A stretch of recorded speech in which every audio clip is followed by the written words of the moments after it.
ఎంజీరావు గారు, అసిం మునీర్కు అలాగే షహబాజ్ షరీఫ్కు లేనంత క్రేజ్ ఇమ్రాన్ ఖాన్ ఉంది.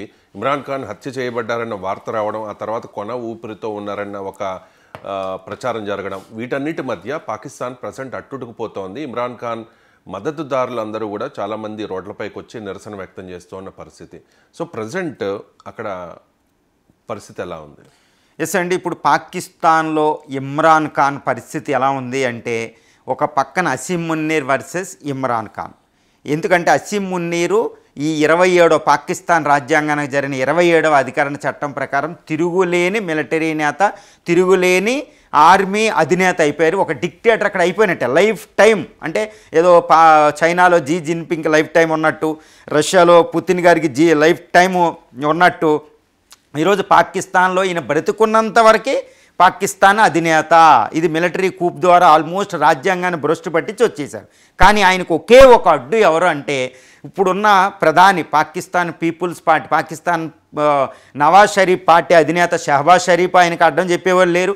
అదేవిధంగా బెనాజీర్ భుట్టో కొడుకు, బెనాజీర్ భుట్టో ఫాదరు, వాళ్ళందరూ హస్బెండ్ ఆయన ప్రెసిడెంట్గా ఉన్న ఆ పార్టీ అంటే పాకిస్తాన్ పీపుల్స్ పార్టీలు కూడా ఆయనకు వ్యతిరేకం కాదు. మిగిలిన ఏ పార్టీ కూడా ఆయనకు వ్యతిరేకం కాదు. కానీ ఇమ్రాన్ ఖాన్, పాకిస్తాన్ తెహ్రీక్ ఇన్సాఫ్ అధినేత ఇమ్రాన్ ఖాన్ ఆయనకి ఛాలెంజింగ్గా నిలబడిపోయాడు. ఎందుకంటే ఆయన జైల్లోంచి బయటపడితే ఆయన ప్రజాస్వామ్యం అంటూ పాదయాత్రలు చేస్తే ఇది చేస్తే పాకిస్తాన్లో తిరుగుబాటు వస్తాయి. ఎందుకంటే అసిం మున్నీరు మొత్తం 25 కోట్ల మంది ఉన్న పాకిస్తాన్ జనాభాలో ఇప్పటికీ కూడా అధిక మెజారిటీ ఆఫ్ ది పీపుల్ ఎవరు అంటే ప్రజాస్వామ్యం ఉంటే బాగుండి అనుకుంటున్నారు. వాళ్ళ యాస్పిరేషన్స్కి ఊపిరి ఊదేది ఇమ్రాన్ ఖాన్ ఒక్కడే. కాబట్టి అలాంటి ఆయన జైల్లోంచి బయటకు వస్తే పాకిస్తాన్ ఆర్మీ అధినేతలకి కుదరదు, మిగిలిన పొలిటికల్ పార్టీస్ కుదరదు. కాబట్టి ఇమ్రాన్ ఖాన్ చనిపోవాలి. ఇమ్రాన్ ఖాన్ చనిపోవాలంటే ఆయన జైల్లో అలాగే ఆరోగ్యం క్షీణించి లేకపోతే టార్చర్ కోసం చనిపోవాలన్నమాట. అందుకనే అసిం మున్నీరు ఇమ్రాన్ ఖాన్ ఏ పరిస్థితి వచ్చినా ఆయనే బాధ్యుడు.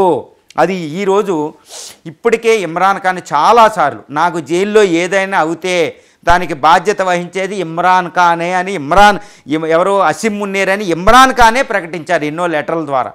తర్వాత పాకిస్తాన్ తెహ్రీక్ ఇన్సాఫ్ చెందిన కోట్లాది మంది కార్యకర్తలు ఈరోజు పాకిస్తాన్లో స్ట్రీట్లోకి వచ్చారని తెలుస్తుంది. ఇప్పుడు ఇమ్రాన్ ఖాన్ సిస్టర్స్ ముఖ్యంగా 71 సంవత్సరాల ఏజ్ ఉంటుందండి వాళ్ళు కూడా ఈ ఏ జైల్లో అయితే మిలిటరీ జైల్లో ఉన్నారో దాని వెనకాల ఆందోళనకు దిగితే ఈరోజు కాస్త ఆపారు. ఎందుకంటే పాకిస్తాన్ ప్రభుత్వం ఆయనతో ఇమ్రాన్ ఖాన్తో మీటింగ్ అరేంజ్ చేస్తామని.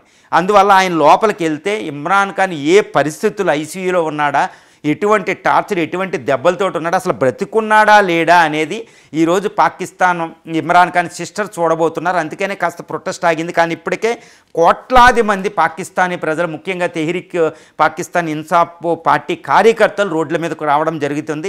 ప్రజాస్వామ్యవాదులు ఈరోజు పాకిస్తాన్ రోడ్ల మీదకి జరిగింది. అందుకనే పాకిస్తాన్ ప్రభుత్వం భయపడిపోయి, అసిం మున్నీర్ భయపడిపోయి ఇమ్రాన్ ఖాన్ బ్రతికే ఉన్నాడు, మీకు మీటింగ్ అరేంజ్ చేస్తామని కాస్త ఈరోజు ఓపిక పట్టారు. కానీ ఎప్పుడు అట్టుడికిపోతుందో పరిస్థితి. ఇప్పటికే బాష్పవాయు గోళాలు ప్రయోగించడం, ఆర్మీ డిప్లాయ్మెంట్ అనేది ఇస్లామాబాదు, పెషావర్, ఏది మిలిటరీ హెడ్ క్వార్టర్ ఉండే పెషావర్, కరాచీ, మిగిలిన క్వెట్టాలంటే ప్రధానమైన పట్టణాల్లో అందరూ రోడ్ల మీద ఉన్నారని తెలుస్తుంది. పాకిస్తాన్లో ఒక రకమైన అంతర్యుద్ధ పరిస్థితులు నెలకొన్నాయి. పాకిస్తాన్ ప్రజలు అట్టుడికిపోతున్నారు. ఇప్పటికే ఆర్మీ, పాకిస్తాన్ ప్రభుత్వం, షహబాజ్ షరీఫ్ ప్రభుత్వాలు అసలు సరిగ్గా లేవు. ఎందుకంటే మిలిటరీ ఆపరేషన్ ఇండియాతో జరిగిన యుద్ధం 4 రోజుల యుద్ధంలో ఓడిపోవడం ఒక రకమైన అవమానం. ఇండియా సింధు జలాలు ఆపడం వల్ల, ఎందుకు టెర్రరిజానికి ఎగ్నెస్ట్గా ఆపడం వల్ల, ఈ సింధు జలాలు లేకపోవడం వల్ల అగ్రికల్చర్ ప్రొడక్షన్ తగ్గిపోయింది, ఎకనామిక్ గ్రోత్ పడిపోయింది. అదేవిధంగా బలూచిస్తాన్లో అంతర్యుద్ధ పరిస్థితులు, నార్త్ వెస్టర్న్ ఫ్రాంటియర్లో అంతర్యుద్ధ పరిస్థితులు, జురాన్ లైన్ వెంబడి ఆఫ్ఘనిస్తాన్తో యుద్ధ పరిస్థితులు, తర్వాత సింధు పంజాబ్ ప్రావిన్సుల్లో కూడా ఆర్థిక వృద్ధి ఇవి లేకపోవడం, తాండవించడం, పేదరికం, ఇవన్నిటికీ తోడు ఈరోజు ఇమ్రాన్ ఖాన్ అంటే ప్రజాస్వామ్యాన్ని కూనీ చేయడం జరిగింది. కాబట్టి ఇంకా పాకిస్తాన్ ప్రజలు ఈ అసంతృప్తులన్నీ ఏకమయ్యి ఇమ్రాన్ ఖాన్ అనే ఒక సింబల్ వెనకాల, అంటే పాకిస్తాన్ తెహ్రీక్ ఈ ఇన్సాఫ్ అంటే ఈయన ప్రజాస్వామ్యానికి, పాకిస్తాన్లో ఈ అరాచక శక్తులకి వ్యతిరేకంగా పోరాడే యోధుడు ఇమ్రాన్ ఖాన్ అంటూ ఈరోజు పాకిస్తాన్ ప్రజలు ఆయన వెనకాల రావడం వల్ల ఇక ఆయన బతుకుంటే మన పని అయిపోయినండి. అసీం మునీర్ బాధపడడం, ఇంకా అసీం మునీర్ తిరుగులేని అధినేత అవ్వాలంటే ఇమ్రాన్ ఖాన్ అడ్డం తొలగాలి. ఇమ్రాన్ ఖాన్ అడ్డం తొలగిపోయిందంటే ఇక పాకిస్తాను మళ్ళీ కొన్ని దశాబ్దాల పాటు చీకట్లోకి వెళ్ళిపోబోతుందని ఈరోజు పాకిస్తాన్ ప్రజలందరూ నమ్ముతున్నారు. కాబట్టి ఈరోజు పాకిస్తానీ ప్రజలు ఒక రకమైన భయానకమైన యుద్ధ వాతావరణం, అంటే పాకిస్తాన్లో జెన్ జెడ్ మూమెంట్ అంటే ఇప్పుడు జెన్ జెడ్ ఏజ్లో ఉన్న పీపుల్, ప్రజాస్వామ్యవాదులు, ఇమ్రాన్ ఖాన్ పార్టీ కార్యకర్తలు అందరూ రోడ్ల మీదకు ఉన్నారు. ఇంక్లూడ్ రైతులు, నిరుద్యోగ యువత కూడా ఇమ్రాన్ ఖాన్ సపోర్ట్గా ఉంది. ఇదంతా అంతర్జాతీయ న్యూస్ల్లో మనకు రావడం లేదు. ఎందుకంటే ఈరోజు వెస్టర్న్స్ మోస్ట్ ఆఫ్ ది ఈ వెస్టర్న్ ఛానల్స్ అన్నీ పాకిస్తాన్ అసీం మునీర్కి సపోర్ట్ చేసే ఛానలే. చైనా గ్లోబల్ టైమ్స్ అసీం మునీర్కి సపోర్ట్ చేసే ఛానల్సే. అదేవిధంగా ఆల్ జజీరా ఇస్లామిక్ ఛానల్, ప్రధానమైన ఇస్లామిక్ ఛానల్ కూడా పాకిస్తానీ పీపుల్స్ కాదండి, అసీం మునీర్ గవర్నమెంట్కి అక్కడ సపోర్ట్ చేస్తూనే ఉన్నాయి. కాబట్టి ఏ న్యూస్ కూడా పాకిస్తాన్ నుంచి రావడం లేదు. కాకపోతే ఇప్పుడు రీసెంట్గా నిన్నటికి నిన్న ఆఫ్ఘనిస్తాన్, ఇప్పుడు పాకిస్తాన్ శత్రువుగా అవతరించిన ఆఫ్ఘాన్ న్యూస్ ఛానల్స్లో ఇమ్రాన్ ఖాన్కి సంబంధించిన ఎక్కువ న్యూస్లు మనకు వచ్చినాయని గమనించాలి. తర్వాత మిగిలిన సోషల్ మీడియాలో ఒకటి బయటకు వస్తున్నాయి. దీన్ని బట్టి పాకిస్తాన్లో భయానకమైన యుద్ధ వాతావరణం, ఇంకా పాకిస్తాన్ అట్టుడుకుపోతుందని తెలుస్తుంది.